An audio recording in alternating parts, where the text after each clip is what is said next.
Welcome back, everyone. We'd now like to open up our chat lines for questions from our viewers. Oh wow, questions are already coming in. Our first question comes from Dana. Dana asks, I'm a woman of childbearing age, but I'm not pregnant. Why should I be concerned about methyl mercury? Let's let Sally answer this one. If you regularly eat types of fish that are high in methyl mercury, it can accumulate in your bloodstream over time. Methyl mercury is removed from the body naturally, but it may take over a year for the levels to drop significantly. Thus, it may be present in a woman even before she becomes pregnant. This is the reason why women who are trying to become pregnant should also avoid eating certain types of fish. Let's move on to our next question. This question comes from Marvin. Marvin asks, is there methyl mercury in all types of fish and shellfish? Sockie, why don't you give this one a go? Sure thing, Sally.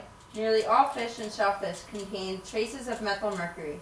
However, larger fish that have lived longer have the highest levels of methyl mercury because they've had more time to accumulate it.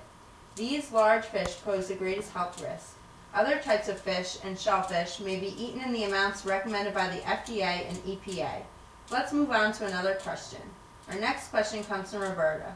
Roberta, a mother of 2 young children, wants to know if there's any reason to be concerned about feeding her children fish sticks or fast food fish sandwiches. Don't be alarmed, Roberta. Fish sticks and fast food fish sandwiches are commonly made from fish that are low in mercury. Therefore, it's perfectly fine to feed your children these types of food. It seems that Sally's ready to go with our next question. Sally? Trevor says that he loves to eat tuna steaks. This episode has sparked some concern in him, and he would like to know how often he can consume tuna steaks and still remain within safe mercury levels. Well, Trevor, we have an answer for you. Because tuna steak generally contains higher levels of mercury than canned light tuna, you should limit your consumption to 6 ounces or 1 average meal of tuna steak per week.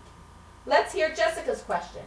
Jessica asks, what if I and or my children eat more than the recommended amount of fish and shellfish in a week? There's no reason to fret. 1 week's consumption of fish does not change the level of methyl mercury in the body, much at all. If you eat a lot of fish 1 week, you can cut back for the next week or 2. Just make sure you average the recommended amount per week. Sockie, do you have our last question of the day? I do, and it comes from Joe, a local fisherman. Joe asks, where can I get information about the safety of fish caught recreationally in local waterways? Well, Joe, you can contact your local health department for information about the local advisories. You need to check local advisories because some kinds of fish and shellfish caught in your local waters may have higher or much lower than average levels of mercury. This depends on the levels of mercury in the water in which the fish are caught. Those fish with much lower levels may be eaten more frequently and in larger amounts. What great questions by our viewers. Hopefully the information that was shared with all of you today will be very useful. If you have questions or you think you've been exposed to large amounts of methyl mercury, see your doctor or healthcare provider immediately.